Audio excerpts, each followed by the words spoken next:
Ladies and gentlemen, I am so beyond grateful for this man. Met him for the very first time last June in his studio. Yes. We're not in my studio here. No, we're in a makeshift. But there's chips, so it's better. It's yes. Totally fine.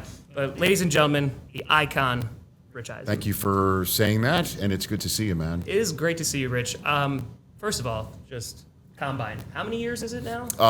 This is the 21st year of NFL Network, and so I didn't go to the first one. Yeah. I was back in the studio supporting what they were doing here on the direct. And Bill Patrick, the old Sports Center anchor with Mayock, was doing it, and then I've done every year since then, with the exception of the year that it was canceled due to COVID. Yeah.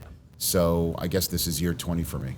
I want to kind of just talk about like your journey kind of in this space. Sure. Like you have done just about everything, and talk about like pioneering the first of so many things, whether it's podcasts, pre-game shows, etc. But you've also seen, like, you've gone through the gambit of sports media. Yeah. Staff writing, right? Anchoring, of course, and having your own show now. Mm-hmm. What like started that desire to be in this space of sports media? When I realized I couldn't hit the curve or make a jump shot. That is very fair. Okay, that's very but fair. I realized if I wanted to reach a certain level, Yeah. I had to talk about it. Yeah. I realized like that would be my gateway through, would be my my mouth. So and then just growing up in New York City, watching Marv Albert do the nightly sports casts and call Knicks and Rangers games and Monday Night Football. Howard Cosell was a guy that I kind of enjoyed watching, and I just, started doing play-by-play of games in the street, Yep. growing up in Staten Island, and just got to Michigan, wrote for the student newspaper, did some stand-up comedy. Yes, you did. Saw how very difficult that is. That's the most difficult thing I've ever endeavored in my entire life. Stand-up? No question. I recorded an album a few years ago, because I'm from New York too. So like, There's just nothing like it. sports. It like you get the thickest skin doing it because like, you're just vulnerable. You're just going up there and be like, these are the jokes that I spent a really long time on. Right, and I hope it connects with the audience that I've never met. Yes. And certainly when you're starting out, they're not coming to see you, so you got to figure things out in the middle and then vamp. And to this day, I so enjoyed the immediate reaction from the crowd, from the audience, that when I crack a joke, it's not the job of the folks on the studio floor to laugh at my stuff. But if they don't, so I've always encouraged, anybody that's on the studio floor of the show that I do, just if you find it funny, laugh. Like that's the way it should be. And so at any rate, I did stand up in college, and I tried it for a couple of weeks and just realized I really wasn't cut out for it. Okay. Like on the road, like at the student union, it was a much more friendly environment. Yes. When I would do Your it once a peers. month. Correct. It's my peers, and I felt more comfortable doing it there. But just like literally going on the road and trying to make 10 people laugh at 7 at night on a Saturday night. And getting paid $50 in a cheeseburger. Oh, you got paid for it. I Okay, actually that's did. No. One night I paid in drinks. I know, right? So, so I tried to figure out how to get started, and I worked for my hometown newspaper for 3 years. Realized halfway through I wasn't cut out for hard news either. Yeah. So I went back to school to Northwestern, got a degree there, and sent tapes everywhere. Got a job in Redding, California. Yes, you did. Through a colleague of mine that I met at Northwestern. She got a job as a news reporter there and told me the sports gig was open, and got that job. Sent a tape to a headhunter under the category of you never know. It's just first class postage. Sure. And ESPN found my tape, and it was like literally winning the lottery. Was it ESPN for you? Because doing all these things in the career that you have, was it ESPN of, okay, I'm going into sports media, right? Yeah. Was there a moment of reflection of like, oh, I did it? Yeah, of course. The first minute I walked into the door at ESPN, and everybody that I'd been watching and emulating on SportsCenter all those years were now suddenly technically my colleagues.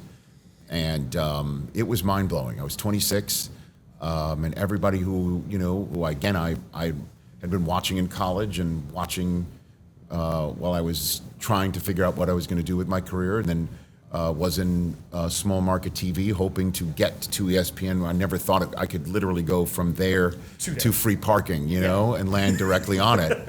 And so that's what would happen. And I had the time of my life. SportsCenter was obviously a different show then because Sure. there weren't cell phones and there weren't other ways for you to see things immediately or at all. So being there when I was there, I'm very lucky. Rich, it's like you've read my mind. To that point, Yes, sir. So you have seen the evolution of sports media throughout all of these years. Yeah. What would you say has been like the biggest shift in what you do? Because you mentioned SportsCenter back then, and like that was I don't want to say like family program, but it was something that's like a game happened, and then you watch SportsCenter to like get the breakdown of the game, and you got Chris Right. Berman, like you got all that. Right. And now there's just so many different avenues. Like, what do you see has been the biggest shift in this industry? Yeah, well, I mean, obviously ESPN being the leader of in sports television, writ large, from live rights to highlight shows and things of that nature, and having started there in the mid '90s, they just using them as an example, and that's why SportsCenter changed and why I kind of wanted to do something other than just 170 sports centers or 180 a year, or whatever I was doing. Is that it went from a show about telling you what happened to why something happened, because they just started assuming you've already seen, what happened, you've seen it 15 times, Yeah. and you're looking for some understanding as to why it happened. And that's the advent of the conversation shows or argument shows, whatever you want to call them. NFL.com podcast, I got you. So bottom line is I just decided to try something else. NFL Network was that something else through various, not to go too deep down the rabbit hole, but NFL Network was the obvious next step for me. Yeah. And to start something completely new and move to Los Angeles to do it. And then about sort of 8 years into my tenure there, I wanted to try something other than just what I was doing. Yeah. And that was when I started the podcast. Yeah. And then the podcast grew into a show because of the lockout. The NFL programming department said, we need some cheap programming. Do you mind if we, during the lockout, you televise your podcast? And I said, I'll do it as long as you call it inexpensive programming. So I did that for about 50-something weeks, and then Thursday Night Football became a full season advent on NFL Network, so I couldn't do a weekly show on top of that, on top of Sundays. So I got off of Total Access on a daily basis. I did my podcast as sort of like a special around tentpole events like The Thanksgiving one, I think. yeah, it was a right? Thanksgiving one, a Combine one, a Super Bowl one, a kickoff one, draft. Yeah. And from that, I got a call from DirecTV to see if I would do the show on a daily basis, 3 hours a day, and a radio TV simulcast after Dan Patrick. And so I put all my efforts into making that happen. And, to his credit, I mean, Roger Goodell was instrumental in saying, go ahead and do it. And so I'm fortunate to have that show. It's turning 10 this fall. Congratulations. And thank you. And having to still do with the NFL Network, here at the Combine and the Super Bowl and, big events, and, continue growing that in its third decade now. I mean, the moment that you're like, yeah, sports media is my thing, and everything that you just said, I mean, Yeah. it's pretty good. Rich. It's fun. And as you know, doing your Yeah. show, the digital and streaming world is of paramount. Yeah. It is Game changer. It is a game changer, and it is the future. And I'm not just saying that because, I'm saying it because I see it firsthand. I mean, my daily show's on Roku in the Roku channel. Yep. So, technically a tech company Yeah. has hired my show to put on its own channel Yep. amongst all of the other apps on its portal. See on the purple screen every single time. Every, Mr. Roku, I got sometimes whenever my face shows up in Roku City, it just blows my mind, But it's also there an immense level of support for what I do and what I can do with them and for them. But it's a streaming world in that regard. Yeah. And obviously, with the NFL media, it's not really NFL Network anymore. With NFL Plus, a lot of this Combine is is going to be on NFL Plus, and so there's a streaming world. There's an NFL Zone within Roku. Yes. That the network and media group is a large part of. So you're seeing so many different ways. YouTube is clearly, the dominant force, I would say, in our business right now. So many people use it and consume it, and obviously all about that. You raised a shit ton of money through it, and for St. Jude, which you're awesome for doing. I appreciate you. Your story and what you did last year, and how you're like, this is what I'm going to do, and then you go and do it. Yeah. And then you get an award for it from the NFL. It's kind of mind-blowing, man. And Jordan Love is the real deal. So, what the hell is sending me a video congratulating me. I'm like, have you played your lottery numbers what? It is one of those things. I have loved this sport and the Packers since I was 6 years old. Right. And it was one of those things. I always loved talking about sports. I met Chris Berman during the Radio Row, which was my first time. And he's the real deal, right? And he goes, Isn't he the "Oh, best? I know who you are. You went to the 30." And I was like, "I'm sorry, what? Why do you know?" It's so a cool. very goosebump inducing moment, and I don't want to take up too much of your time. Just a few things there.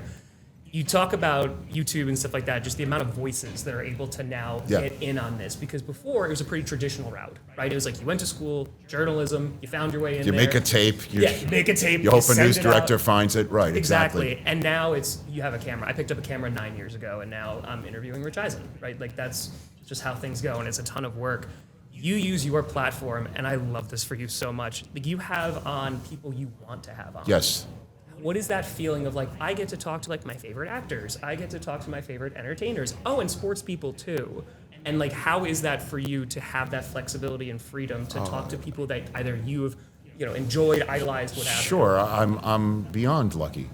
I love it, because while I was growing up, emulating all those sportscasters that I was telling you about, I was doing the same thing with Johnny Carson and Letterman, and then eventually Jon Stewart, and seeing and Howard Stern is somebody you have to mention because he's perhaps the greatest interviewer of all time. Yes. So this is what I also try to endeavor to do.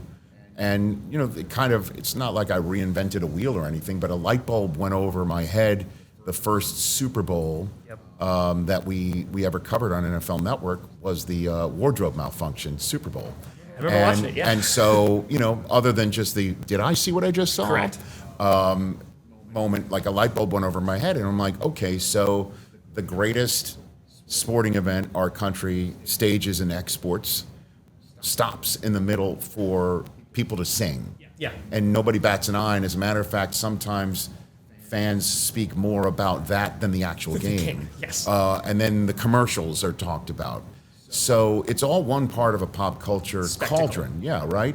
So stopping a sports show every now and then to talk about a movie or a TV show or a song or a band or a book is a win, And if you can get sports to be the portal through which that opens up. We just had the producer Brian Grazer on the show because he's one of the executive producers of the Patriots Dynasty documentary that's on Apple, which you can get on Roku. So it kind of worked in every possible way for having him on as a guest. You can talk about the sports documentary that we're all talking about.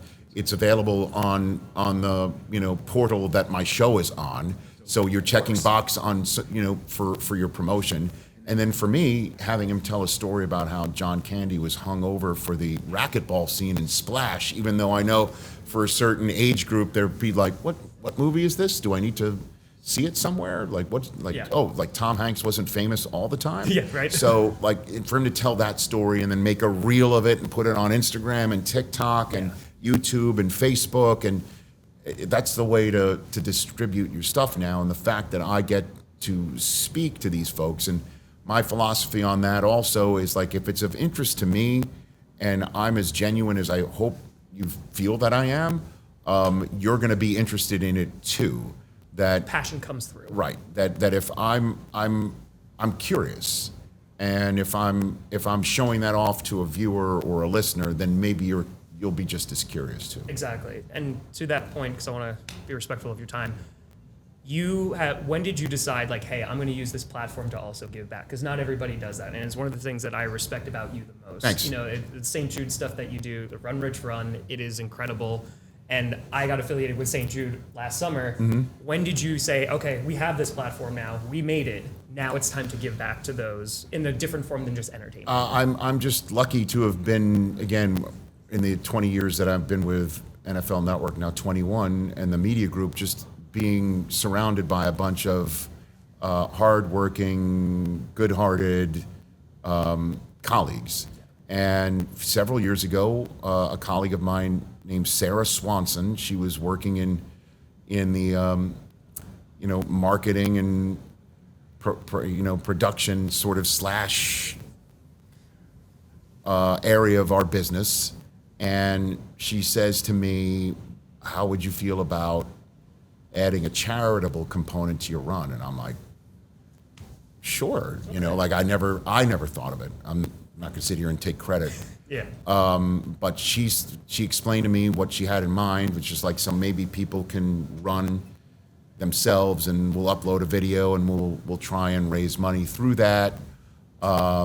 And I'm like, sure. And her idea was like, it's probably a good idea.